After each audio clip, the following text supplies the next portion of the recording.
My name is Kashif Salim. I'm here in the Center of Excellence Information Assurance for King Saud University.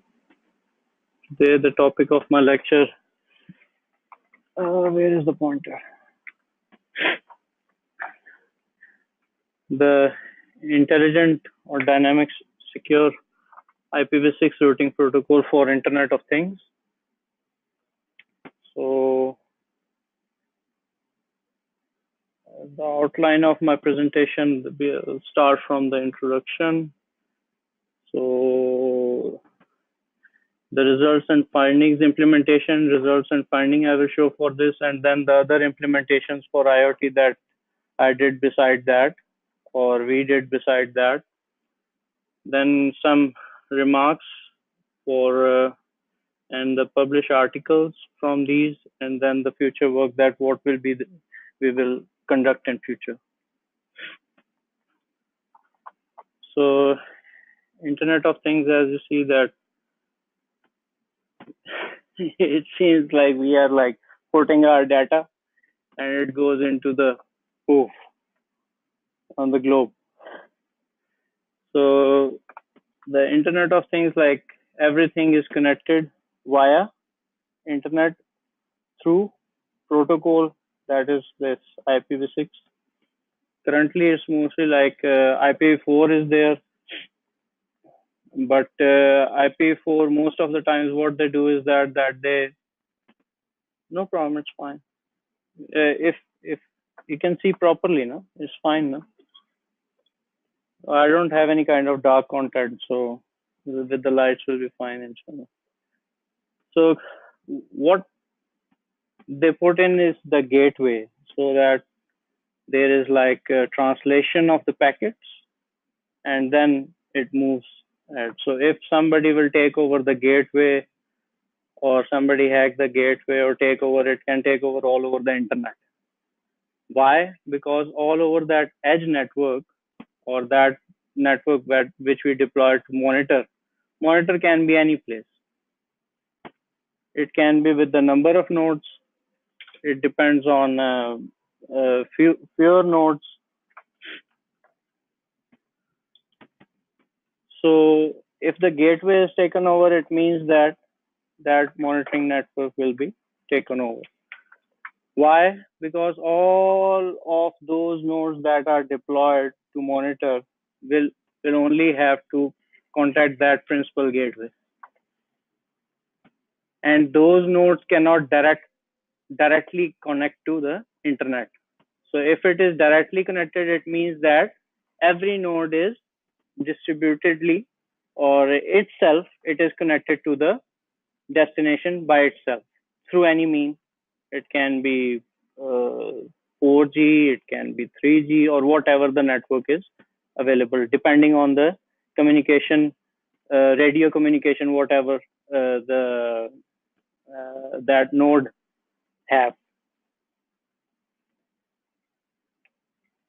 So as if you see that these all of the things are then connected to the over the internet with that IPv6, and that every device is having that IPv6 and it is connected to. So I move ahead. So if you see that 2020, 50 trillion gigabytes of data will be there from this Internet of Things. And it's a lot of data. And recently, yesterday, what's happened is that if you see, I'll take this.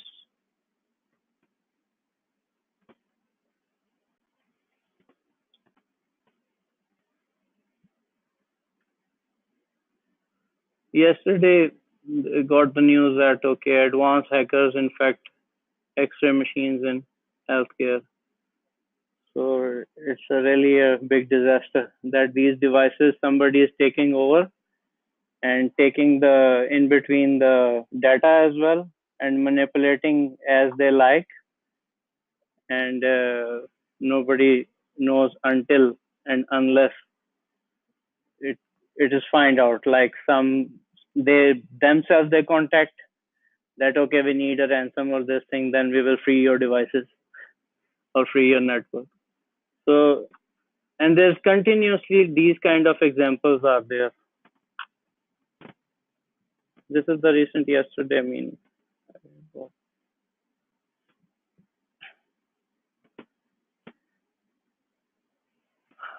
so as I say that there is a recent proposed solution that places an IoT gateway before leaf IoT nodes. Before also there is certain from our side there are publications and research that also involve that the gateway perform packet translation as I have shared with you.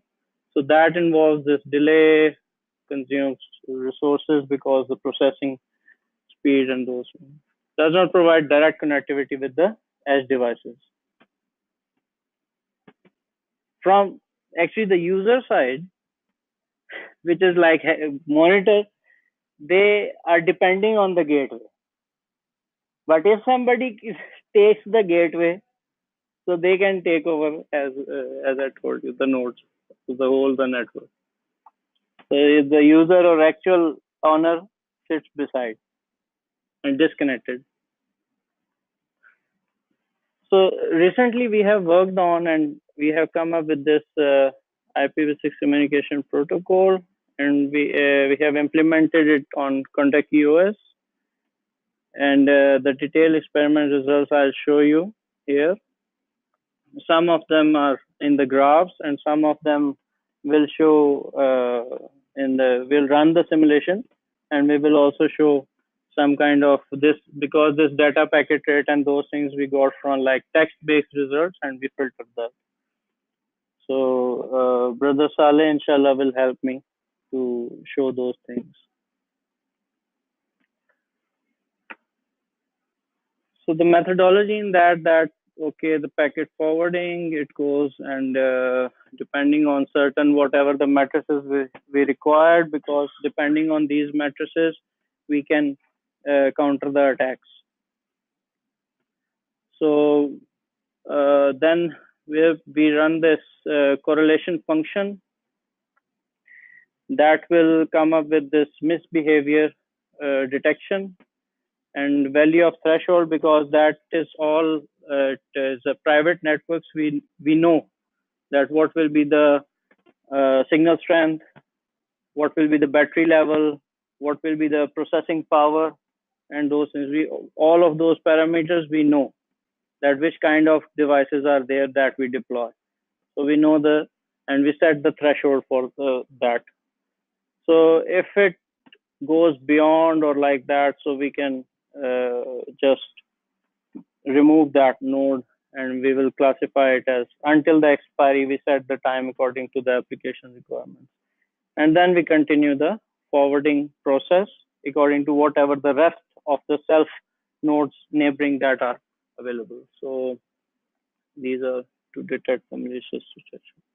So it is all depending on that AAS algorithm, which is like inspired by human immune system. So in human immune system, like first of all, we have this skin, and if something, so we got a feeling or acknowledgement, and we start scratching.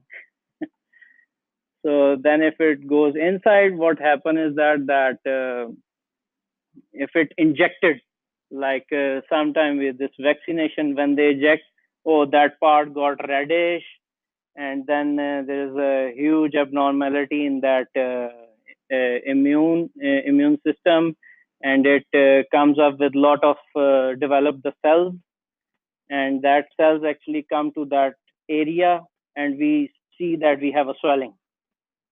So that is actually that part, all of that cells which got developed in our sinus, it reaches to that place, and it tries to push that thing, what is like non-self material or like that, which is injected liquid or solid, so it tries to throw it out from our body. So why? Because it detects as non-self. So that's what we done while putting the correlation function here, while using here. So we have implemented, as I told you, that on Koja in Contact EOS, and based on Contact EOS, there is, before we plug in this nodes and do the real-time deployment of nodes and blah blah, we invest on those nodes. So we run that code in the Koja simulator, which is the simulator of Contact EOS. So as soon as the Koja performs fine, we can flash the nodes. It can be Sky Mode, it can be Telos B, or it can be other nodes that we intend to, or we are trying to perform the experiment.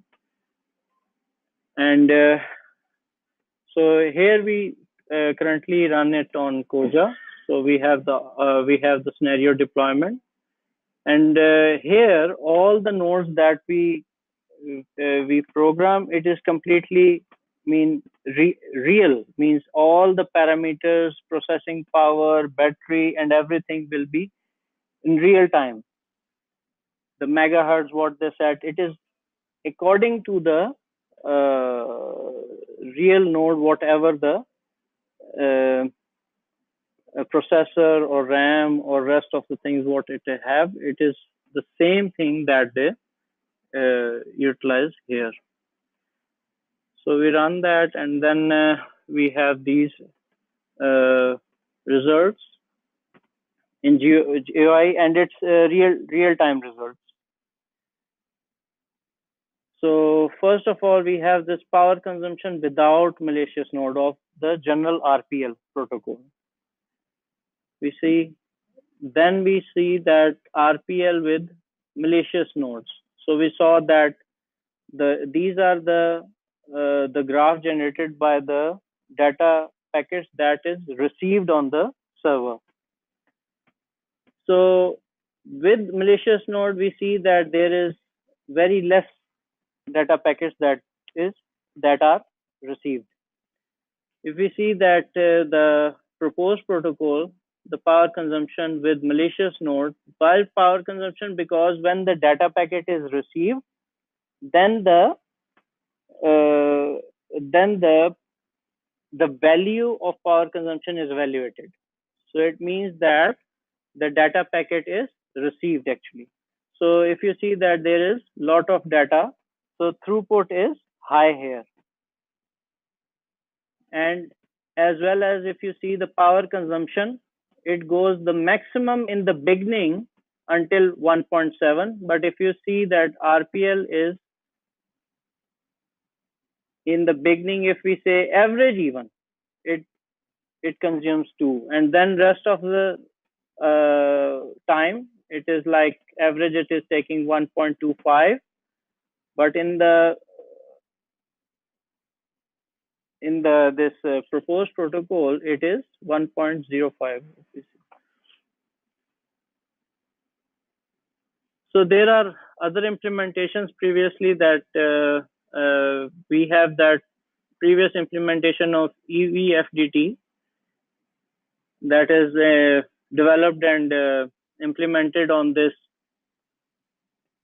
e-health sensor board in NAS, Pakistan. So what is that they have shared the code, the authors have shared the code, and then I run that code on my side on the e-health kit that which we have here, and then the BSG that is depending on this ECG wavelet process. So I have then flashed these Arduino node with this BSG, and then I have compared the results. So if we see that we have this detect accuracy in percentage, so we have better detection rate on this side. even with the because this ECG, the pulse, actually is the key of encryption under this MFBSG. So with that encryption, even we have better data rate and the accuracy. So then we use Arduino as well to like this smart home system for controlling the appliances at home. So we then have implemented all that network on the Arduino. We program and we have these results here. Still, we are in process of like updating and as well as including the security algorithms here.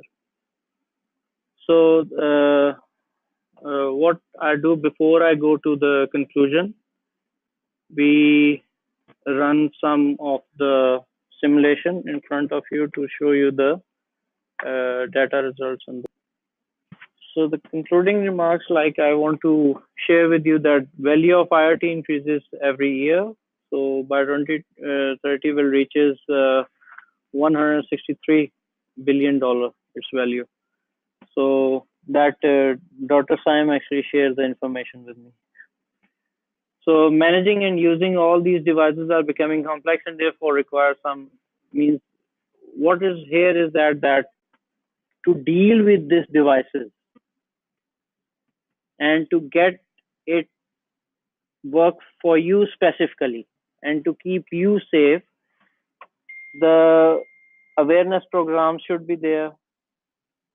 Then also like after having awareness, then there should be a periodically practice test should be there, that the devices are there with the people or their own handheld devices. And then there should be like of practice tests that how they perform with that, how they handle that. So when they are handling and they are doing this, so they can keep their devices secure so that their information will be secure and their data privacy will be there. Because as much as this devices are secure, it doesn't mean that your information is completely secure. Now the Apple, it comes up that, okay, still it's in the hand of the user. As Dr. Darab is mostly working on this user and previously on the algorithm as well, that how the user will handle its own privacy and information.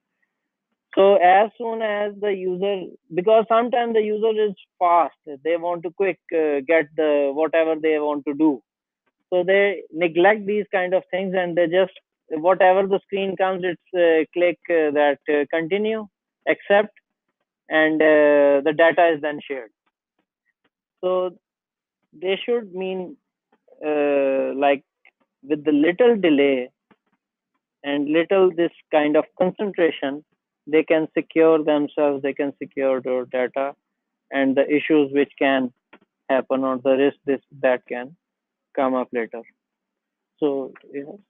So then this is like, okay, two things, that energy and security are the major factors. So, and these are the important things. But wherever you touch the energy, then the security mechanism, you have to like make it less complex.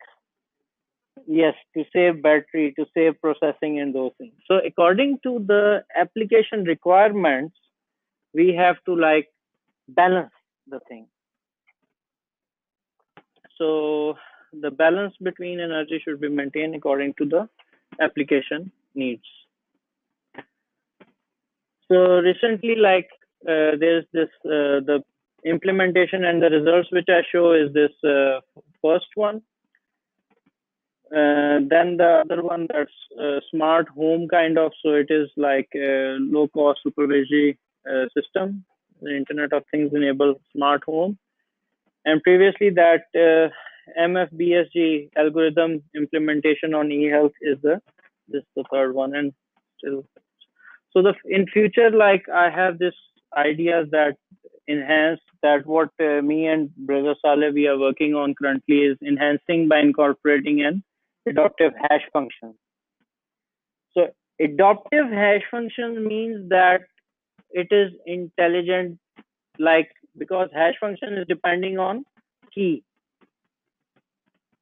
that how much, if the bit, if the key size is bigger, okay, it's more secure. If it is less, okay, it's less secure. But also, as I have recently in the last slide I have shared with you, and that we have to maintain. So that's why we are coming up with this adaptive and dynamic kind of, that it will check that the processing, what is the processing speed of the device, and according to that it will maintain the key size. And in that we will come up, there are a lot of things which we are still like testing and analyzing.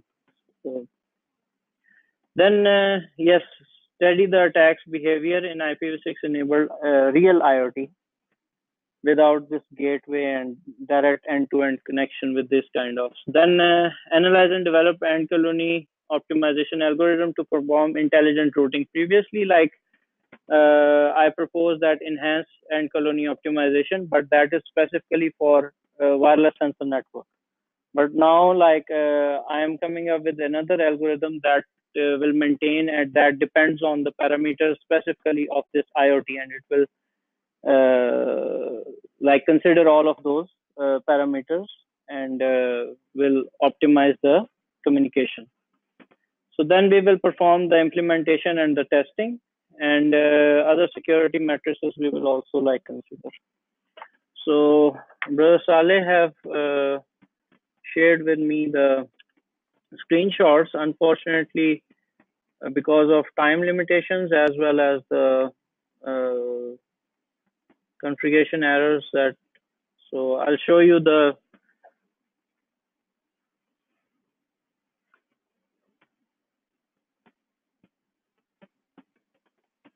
okay, this is the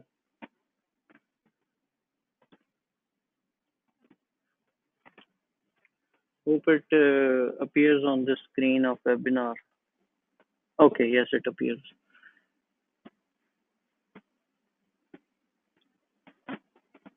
Okay, so this is currently this with 25 nodes the scenario we configure, because we are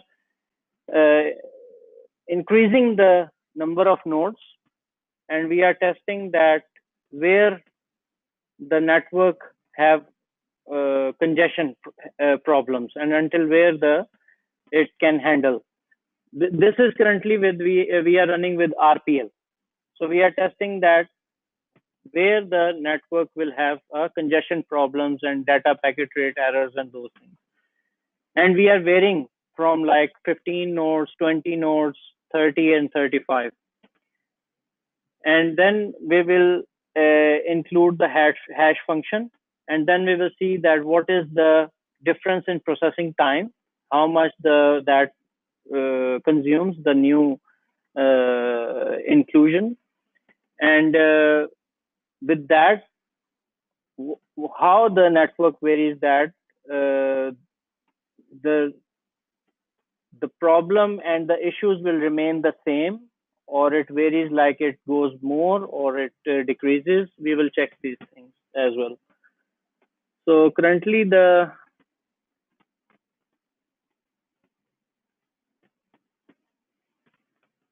we have these results that we, for 1 hour is this, okay, that we have extracted and exported from Koja simulator over Kentucky OS, and we have imported in the Excel file, because in Excel we can easily perform the filtration.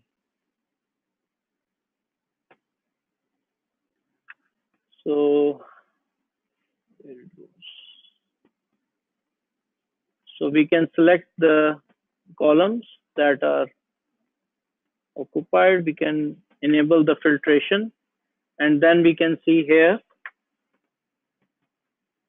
like suppose we want to have only the output from node ID 1.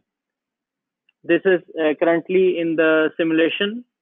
Node ID 1 is the server. Node ID 2 is the client. That node, which is, so we can have server, which is like tell us that, okay, which packets are received. And okay, we can select here node 4.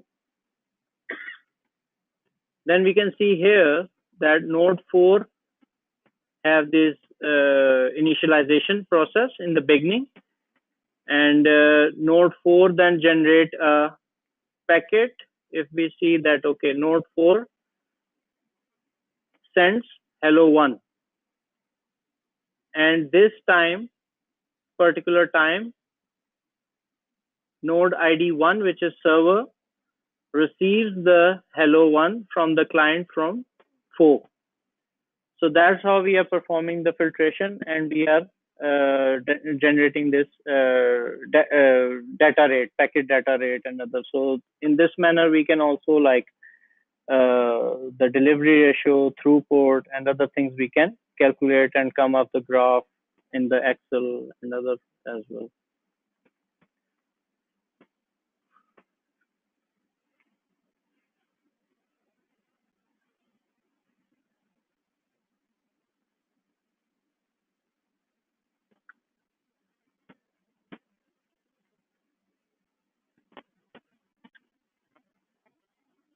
So thank you guys. Thank you very much. Jazakallah khair. So nice of you for being here, as well as the people that are online as well.